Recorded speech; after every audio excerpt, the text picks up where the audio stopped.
우리 사는 우리 성도는 오늘도 저는 여러분들이 우리의 그 비전을 이룩하기 위해서 우리가 해야 될 한 가지 또 중요한 일을 지금 말씀을 드리려고 합니다. 우리 성도의 생활 원리에 대해서 말씀을 드리려고 합니다. 이것을 결론적으로 말씀을 드리면 지식이냐 혹은 사랑이냐. 다시 말하면 우리는 지식이라고 하는 안경을 쓰고, 즉 판단이라고 하는 안경을 쓰고 살아갈 것이냐, 혹은 우리가 사랑이라고 하는 안경을 쓰고 살아갈 것이냐. 우리는 삶에 있어 지식의 지배를 받을 것이냐, 사랑의 지배를 받을 것이냐, 이것을 우리가 꼭 알고 넘어가셔야 됩니다. 우리 사는 우리 성도들은 오늘 본문은 이 문제에 대해서 원리를 우리에게 설명해 주고 있습니다. 원래 이 고린도전서라고 하는 것은 여러분 잘 아시는 대로 고린도 교회에서 자기들이 해결할 수 없는 문제를 사도 바울에게 질문하기 위해서 질문하는 서신을 보냈는데, 그 서신을 받고 답장을 쓴 것이 바로 고린도전서입니다. 이 고린도 교회는 사도 바울이 2차 선교 여행 때 지금 AD 50년부터 52년 사이에 1년 6개월을 그곳에 머물면서 친히 전도하시고 또 교회를 세워서 목회하던 그런 교회였단 말이에요. 그런데 그 고린도 교인들이 이 사도 바울에게 참 서신을 보내면서 질문한 가운데 한 가지가 바로 우상의 제물에 관한 문제였습니다. 이 문제에 대한 답변으로 사도 바울은 8장 1절부터 11장 1절까지 초기에 논술을 하고 있습니다. 그럼 우리 시간 관계 때문에 그 전체를 지금 다룰 수가 없는 거예요. 그리고 간단하게 오늘 읽은 본문 말씀을 통해 가지고 몇 가지 원리만 이렇게 말씀을 드리를 원합니다. 근데 이 사도 바울은 이 우상의 제물에 대해서 답변하기 위해서 대단히 중요한 원리를 한 가지 제시하고 있는데, 이 원리는 비단 우상 제물에 대한 것뿐만 아니라 우리 모든 성도의 생활에 반드시 우리가 적용해야 될 이 중요한 원리를 우리에게 말씀해 주고 있습니다. 그것을 다시 한번 더 한마디로 말씀드리면 지식이냐 사랑이냐. 우리 마음속에 다시 한번 생각해 보세요. 지식이냐 사랑이냐. 내가 지식으로 살 것이냐 혹은 사랑으로 살 것이냐, 이 문제를 우리가 해결해야 된단 말이에요. 우리 사는 우리 성도는 오늘 읽은 이 본문 말씀은 1절부터 3절까지 두 가지의 생활 원리, 즉 지식과 사랑에 대해서 말씀하시고, 그 다음에 4절부터 13절까지 거기서 말씀하신 원리를 어떻게 적용할 수 있는지 이렇게 되어 있습니다. 우리 사는 우리 성도는 그 당시 이 고린도에는 여러분들이 이 제기된 문제를 알기 위해서는 그 배경을 잘 아셔야 돼요. 그 당시에 이 고린도에는 많은 그 우상을 위한 신전들이 있습니다. 아브로디테의 신전이라든지 아폴로의 그 신전이라든지 여러 가지 신전이 있단 말이에요. 근데 그때 그 사람들은 그 신전에 가서 제사를 지내기 위해서 짐승을 잡을 때 말이죠, 그 제물로 드릴 일부분을 떼내고 나머지 부분은 시장에 내다 팔았습니다. 근데 그 시장에 내다 파는 것은 제물로 들어갔다가 나온 것이기 때문에 일반 고기 값보다 좀 싸게 팔렸단 말이에요. 그래서 사람들은 그 고기가 싸기 때문에 많이 그 고기를 갖다 이용을 했습니다. 근데 크리스천들도 그 고기를 갖다가 사 먹었단 말이에요. 여기에서 의견이 두 개로 갈렸습니다. 첫째, 한 사람은 한편은 이야기하기를 우리가 크리스천인데 어떻게 우상의 제물을 사 먹음으로 우상 숭배에 동참을 하느냐, 이렇게 이야기하고, 또 한편에서 이야기하기를 아니 우상 제물을 먹는다고 해서 어떻게 그것이 우상 숭배가 된단 말인고, 그것이 우리가 무슨 상관이 있나, 그건 고기는 고기지, 이렇게 주장했단 말이에요. 그들이 결론이 나지 않기 때문에 그것을 바로 사도 바울에게 물어보기 위해서 서신을 보내게 된 거예요. 자, 그러면은 이 사도 바울은 이 문제를 어떻게 다루고 있는가, 우리가 잘 이걸 들으셔야 됩니다. 우리가 정말 좀 지식으로 살 것이냐 사랑으로 살 것이냐, 이것을 우리가 알기 위해서 이 논리를 잘 아셔야 된단 말이에요. 자, 사도 바울은 1절 하반절에서 다음과 같이 말씀하고 있습니다. 우리가 다 지식이 있는 줄 아나, 다 지식인 줄 알아. 이게 대단히 중요한 말입니다. 그 다음 문제를 해결하기 위해서 대단히 중요한 말이에요. 무슨 뜻이고 하니까 우리는 정말 참 이게 하늘부터 나음을 받을 때, 즉 신령한 영적 세계로 들어갈 때 우리는 세상 사람들이 알지 못하는 신령한 지식을 갖게 됐다는 거예요. 근데 우리가 지식을 갖게 됐다는 이 말은 그래서 우리가 모든 다 안다는 뜻은 아닙니다. 단지 우리가 성령을 받고 모든 사물에 대한 우리의 눈이 바뀌었단 말이에요. 그래서 우리는 다 사람마다 정도는 다르지만 새로운 지식을 갖게 됐다는 거예요. 그래서 얼마나 감사한 일인지 모릅니다. 정말 참 세상에서 참 이 박사학위를 3개, 5개 가진 사람도 깨닫지 못하는 그 신령한 일을 우리는 이미 깨닫고 그 지식을 우리가 현재 소유를 하고 있다는 말입니다. 근데 우리가 이렇게 가진 이 지식을 혹시 우리가 남용하거나 이 지식을 가지고 남을 판단하는 경우가 많이 있기 때문에 이제 문제가 생기는 겁니다. 우리 성도들은 그래서 이 사도 바울은 4절에서부터 이렇게 말씀하고 계십니다. 그러므로 우상의 제물 먹는 일에 대하여는 우리가 우상은 생에 아무것도 아니며 또한 하나님은 한 분밖에 없는 줄 아노라. 무슨 뜻입니까?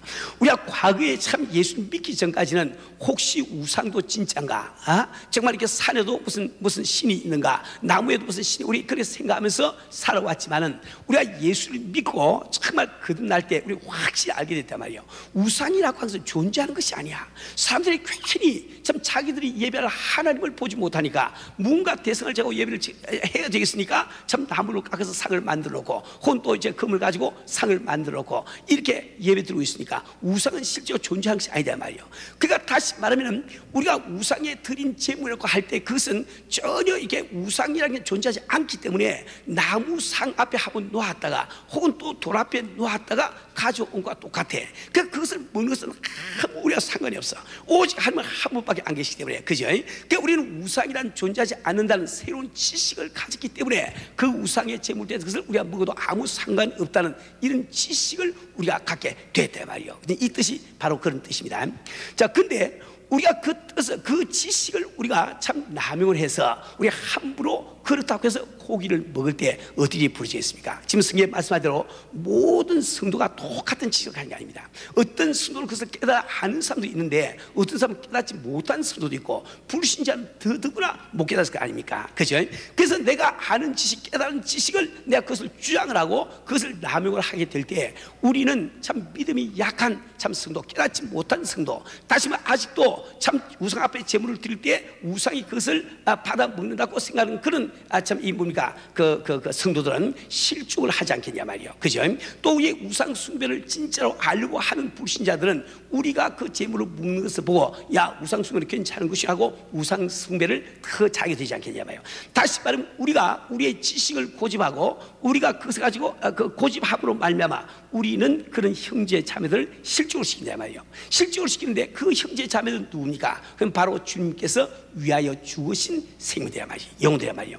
그래서 우리가 그렇게 할 때 그것은 바로 우리가 하나님 앞에 범죄함이라는 것을 이야기하고 있습니다. 다시 말하면 우리가 정말 우리의 지식을 주장하고 우리 지식대로 우리가 살려고 할 때 우리는 주님 앞에 범죄한다는 이 사실을 꼭 기억을 하셔야 됩니다.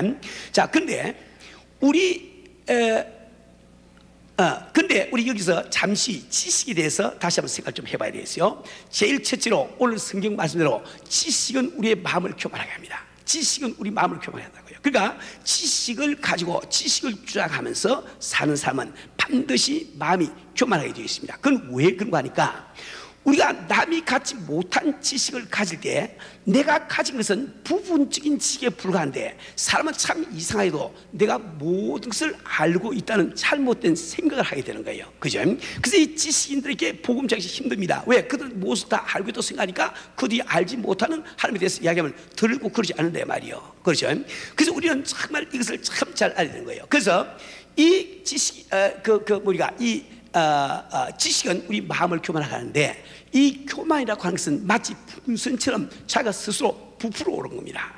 스스로 부풀어 오른 것은 반드시 때가 되면 터지게 되어 있습니다. 터지게 되어 있어. 그래서 교만한 자는 망하게 되어 있다. 이 뜻이 바로 그런 뜻이거든요. 그래서 잠언 16장 18절에서 보니까 교만은 패망의 선봉이요 거만한 마음은 넘어짐의 앞잡이야. 예, 우리가 지금 지식을 가지고 살고 있는 이 말은 당신이 지금 남을 판단할 때 당신 지식을 가지고 살고 있는 거예요. 이렇게 해야 되는데 왜 그렇게 하지 않느냐 이런 거 마음을 품고 있을 때 당신은 지금 지식을 지금 앞세우고 살고 있단 말이에요. 그런데 당신은 지금 교만한 사람이 되어버리고 반드시 이 성경 말씀은 당신이 패망할 것을 이 성경은 참게 약속을 하고 계시단 말이에요.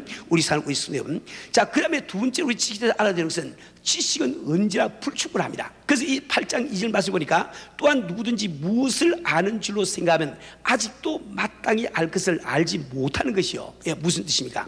내가 무엇을 알았다고 생각하면은 그 사람이 가진 지식은 부분적이기 마련인데 그래도 본인은 내가 다 알고도 생각을 한다 말이에요.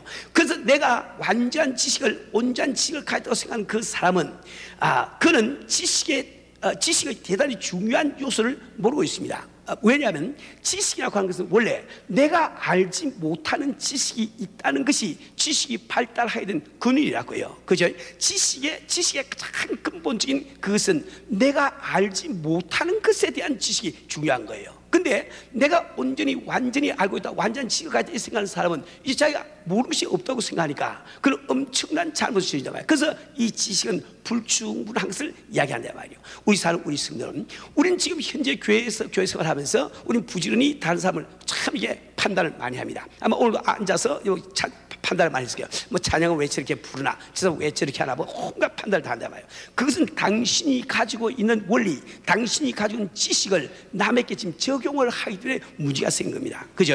근데 우리가 꼭 알아야 되는 것은 우리가 아는 지식은 참 이게 불충분한 것이기 때문에 우리는 남을 판단할 자격이 없는 것, 이것을 분명히 마음속에 깨닫지 않으면 안 되는 거예요.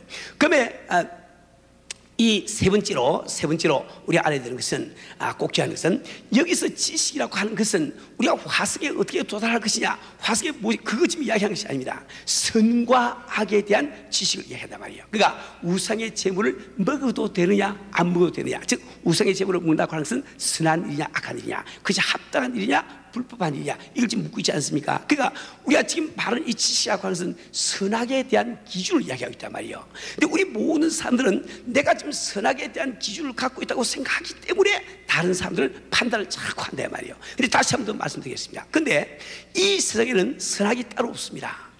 오직 선이 있으면 하나님은 한 분이 선이시오, 악이 있으면 하나님 아닌 것이 악이다 말이에요. 그래서 하나님께서 우리를 보실 때, 인간을 보실 때, 인간 속에서 선으로 보시는 것은 그가 선행을 하기 때문에 그렇게 보시는 것이 아니고, 당신이 바로 하나님 앞에 가까이 나가려고 애를 쓰기 때문에 그것을 바로 선으로 보신 거예요. 우리 마음속에 하나님 앞에 가까이 가는 건 그 마음이 없을 때 하나님 그것을 바로 악으로 생각하시단 말이에요. 그러니까 우리는 지금 현재 정말 선과 악이 따로 없고, 우리 하나님 말씀하시고 선한 것이고, 그분이 하지 말라고 해서 악인데, 그리고 우리 조상 아담 이브가 선악과를 따먹을 때 사탄 마귀가 네가 이 선악과를 따먹으면 너도 선악을 아니에 우리 하나님처럼 되어서 이 선악을 안 듣고 속이기 때문에 우리는 전부 다 속고 내가 지금 선악의 기준을 다 갖고 있다고 생각한단 말이에요. 그 선악의 기준을 가지고 우리는 남을 지금 계속해서 판단하면서 우리가 살아간단 말이에요. 우리 성도는. 그런데 우리가 이 선악의 기준, 즉 이 지식을 따라 살 때 우리는 절대로 하나가 될 길이 없습니다. 왜 그러니까? 내가 가진 지식을 딴 사람도 똑같이 가진 법이 없습니다. 내가 가진 보다 더한 지식을 가진 사람도 있고 못한 지식을 가진 사람도 있어. 그렇죠? 뿐만 아니라 내가 가진 지식에 맞아 들어갈 사람이 세상에 한 사람도 없단 말이에요. 그러니까 우리는 하나가 될 길이 없는 거예요. 여러분이 이 세상을 살아가면서 꼭 지루하게 생각하는 것은, 왜 당신은 짜증스럽게 인생을 살아가고 있습니까? 왜 당신은 불평불만에 차가지고 인생 살아가고 있을까요? 당신은 지금 지식을 쫓아 살기 때문에, 그죠? 지식을 지금 기준으로 살기 때문에, 지식의 지배를 받기 때문에, 그 지식을 가지고 남을 자꾸 판단하기 때문에 내 지식대로 따라와 주지 않으니까 마음이 항상 괴로운 거예요. 우리 가정도 마찬가지입니다. 교회도 마찬가지예요. 우리가 만약에 가정에서 남편과 아내가 어떤 지식, 판단의 안경을 벗어버리고 우리가 사랑의 안경을 쓴다고 하면은 우리 교회는, 우리 가정은 금방 참 이 가정천국이 될 거예요. 우리 교회에서도 마찬가지고, 모든 우리 교인들이 서로 사랑의 안경만 써서 다 이렇게 바라보시면은 교회가 금방 하나 되지 않겠어요? 판단의 안경을 쓰고 있는 동안은 하나가 될 길이 없는 거예요. 우리 성도는, 우리는 오늘 이 지식이 무엇인지 분명히 아시고 지식의 안경 벗으세요. 지식의 안경 벗기를 바랍니다. 그리고 사랑의 안경을 쓰고 옆을 보세요. 사람들을 보세요. 얼마나 좋은지. 그죠? 자, 우리 한번 옆 사람 한번 사랑의 안경 쓰고 한번 봅시다. 다시 보세요. 좀 사랑의 안경 쓰고 좀 보세요. 그 사랑이 그 표정이 그래 없습니까? 사람들이. 자, 그 반면에 사도 바울은 우리가 따라야 할 행동 기준으로 또 다른 원리를 제시하고 있는데, 그것이 바로 사랑입니다. 근데 이 사랑이라고 해서 원래 내가 사랑을 품은 사람은 자기 자신에게 관심을 갖는 것이 아니라 다른 사람에게 관심을 갖게 되는 거예요. 내가 나의 지식을 따라서 아무런 양심의 가책이 없이 우상의 제물을 먹을 때에도 나는 지금 우상을 제물 먹고 있는 나를 바라보고 있는 다른 사람에게 관심을 갖는 거예요. 그 사람이 혹시 이 우상 제물을 먹으면 안 된다고 생각하지 않나? 또 그분이 혹시 우상 숭배를 하고 있지 않나? 그에 관심을 두기 때문에 나는 이 참 고기를 먹어도 된다는 것을 알고는 있지만은 그 권리를 쓰지 아니하고 그를 위해서 안 먹는, 즉 덕을 세우는 일을 할 수가 있다 말입니다. 우리 사는 우리 성도는 이건 마치 이와 똑같습니다. 제가 그 참 이렇게 여러분들에게 이 담배 끊은 제가 그 간증을 이따금 했는데, 제가 처음에 이렇게 예수를 믿기 전에 저는 담배를 참 지도에 많이 피웠어요. 하루에 한 3곽 정도는 그래서 피우니까 집에 항상 그 담배가 한 2보루 정도 있어야 마음이 좀 안정이 되지, 한 보루밖에 없으면 막 마음이 불안하고 언제 뜰지 몰라가지고 그렇게 아주 담배에 중독된 그런 삶이었습니다. 저는 항상 입에 담배가 붙어 있으니까 담배 피우고 싶은 사람은 나한테 찾아오면 항상 불이 있어요. 군대에서 성량이 없으니까. 그래서 저만 찾아오면 불이 있단 말이에요. 저는 정말 세수하다가 담배를 놔두고 또 몇 분 하다가 또 담배 몇 분 피우고 그랬다고요. 정말 이렇게 잠을 자다가도 정말 담배 피우고 싶어서 깨가지고 또 담배를 피우고 그 이불도 몇 채 태워 먹었습니다. 이렇게 제가 참 담배를 좋아하는데, 그래서 제가 참 예수를 딱 믿는 날, 믿고 성령 받는 날, 저는 술은 딱 끊었어요. 술은 아주 딱 완전히 다 부어버렸어요. 근데 이 담배는 못 끊었단 말이에요. 그게 못 끊은 것이 왜 그러니까 예수를 믿고 나니까, 성령 받고 나니까 담배 맛이 어떻게 그렇게 좋아지는지 말이지. 여태까지 안 보던 성경을 갖다가 이걸 갖다가 보는데 말이지, 담배를 딱 피우면서 봐야 영감이 오르지, 담배를 안 피우고 보면 영감이 안 들어오는 것 같단 말이에요. 그렇죠? 그리고 안 하던 기도를 갖다가 1시간 2시간 늘 힘을 다해서 하고 난 다음에 아멘 하고 나서 한 모금 빠는 그 맛, 이건 담배 안 피운 사람 모르는 거예요. 지금 담배 안 피운 분들은 내가 지금 무슨 말인지 저는 모릅니다. 2시간 동안 그냥 부르짖고 기도하고 아멘 하고 하는데 참 얼마나 기분 좋은지 말이죠. 그래서 저는 그때 이런 생각을 했어요. 참 제가 주님을 만났을 때 내가 느낀 첫 인상이, 그 하나님의 우리 아버지 첫 인상이, 우리 아버지는 부드러우신 분이다. 이게 처음에 내가 딱 왔다. 부드러우신 분이다. 그러니까 비록 이 담배가 혹시 나쁘다 할지라도 우리 아버지께서 때가 되면 의뢰히 끌어주시겠지, 그때까지는 그저 피우자, 이러고 제가 피우고 때 말이에요. 그래서 저는 교회를 큰 은혜 받고 울고 불고 하면서도 담배 피우는 데서는 조금도 양심의 가책을 느끼지 않았습니다. 근데 한 달쯤 지났어요. 저는 그때 제가 우리 교회 헌장을 영어로 번역할 일이 있어. 제가 우리 집 타이프라이터도 고장나서 우리 집사님 댁에 가서 제가 타이프라이터를 빌려가지고 교회 헌장을 이걸로 번역을 하기 시작했단 말이에요. 근데 그때 그 두 집사님 부부는 이렇게 신발을 나가시고 집에 나밖에 없어요. 근데 이게 담배를 피우면서 번역을 해야 되는데 보니까 재떨이가 있을 리 없죠, 집사님 가정에. 그래서 나머지 찬장에 가서 접시 하나 끄집어내가지고 거기다가 이제 담배를 피웁니다. 열심히 피우면서 막 타이프를 치는데 밤에 한 11시 반쯤 됐어요. 그 주인 집사 부부가 들어왔습니다. 들어온 소리에 내가 이제 정신적으로 눈을 탁 들어보니까 정말 이 방 안에 말이죠, 그러니까 파랗게 구름이 기어 있더라고. 얼마나 담배를 피우는지 말이지. 그리고 이 뭡니까, 그 접시에는 담배 꽁초가 이렇게 쏙 이렇게 봉을 이루고 있고 말이야. 나 그러더니 저는 뭐 아무 생각 없이 그랬지요. 근데 우리 그 집사님, 그 여자 집사님께서 제 앞에 무릎을 꿇고 탁 앉더니 저보고 이런 이야기예요. 아주 진지하게, 나하고 아주 농담도 하고 참 친한 사이인데 굉장히 진지하게, 김 집사님, 지금 김 집사님이 하도 열심히 전도하기 때문에 많은 성도 사람들이 교회를 지금 오고 있습니다. 한 주에도 3가지 5가지씩 김 집사 따라서 오고 있는데, 우리 한국 사람들은 예수를 잘 믿는 사람은 담배를 안 피우고서 알고 있지 않습니까? 나는 김 집사님이 아무런 양심의 가치 없이 자기 믿음으로 담배 피우고서 그냥 알고 있습니다. 그 인정합니다. 그러나 만약에 김 집사님이 프리를 타고 가면서 아무 생각 없이 담배를 피우시는데 바로 옆에 다른 그 집사님이 전도하던 그 사람이 옆에 지나가다가 담배 피우는 걸 딱 보고, 야, 쟤 한 것도 가짜였구나, 나이롱이었구나, 이렇게 하고 교회를 안 다닌다고 하면은 집사님께서 그 영혼에 대해서 책임을 졌습니까?하고 아주 내 눈을 똑바로 두고 손을 가지고 촥 하면서 여자가 이러더라고요. 그래서 깜짝 놀랐지요. 그래서 제가 야, 끊을 때가 왔구나 생각은 이제 그때 여하튼간에 막 여러 가지 과정을 해서 제가 끊게 됐단 말이에요. 그러니까 제가 그때 담배 피우는 것이 내 신앙 양심을 조금 더 어긋나는 것이 아니에요. 그죠? 근데 내가 만약에 어긋나지 않다고 해서 나의 지식을 고집하면 어떻게 되겠어요? 많은 사람들이 실족하게 될 것 아닙니까? 그렇죠?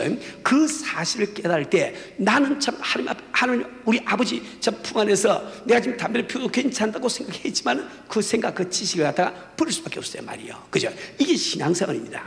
우리가 지금 옳다고 생각하는 것, 그것만 주장하고 있으면 안 돼요. 그 주장 큰일 납니다. 여러분 가운데는 오히려 내가 옳다고 생각하는 그 주장하는 그것이 신앙이다, 참고 생각하는 분이 계신데 그렇지 않습니다. 우리는 그 주장하기 전에 우리가 형제 자매를 먼저 생각하고 그것을 덕이 되나 안 되나 이것을 우리가 먼저 생각할 줄은 이런 성도가 되지 않으면 안 되는 말이에요. 우리 사는 우리 성도는 따라서 우리가 사랑의 지배를 받고 사랑을 따라 행할 때 비로소 덕을 세우게 된다고 말씀하고 있습니다. 그래서 8장 1절 하반절에 보니까 사랑은 덕을 세우리라고 말씀하고 계시단 말이에요. 우리 사는 우리 성도는 우리가 지식을 따라 살 때는 절대로 하나가 될 수 없고 우리 기억을 하시기 바랍니다. 근데 우리 교회가 정말 하나가 되기 위해서 우리가 사랑으로 살 때 이 사랑은 어떻게 덕을 세우는가 이것을 잘 아시고 우리가 사랑을 실제로 옮게 되겠어요. 제일 첫째로 사랑이라고 하는 것은 말이죠, 자기 권리를 포기할 줄 압니다.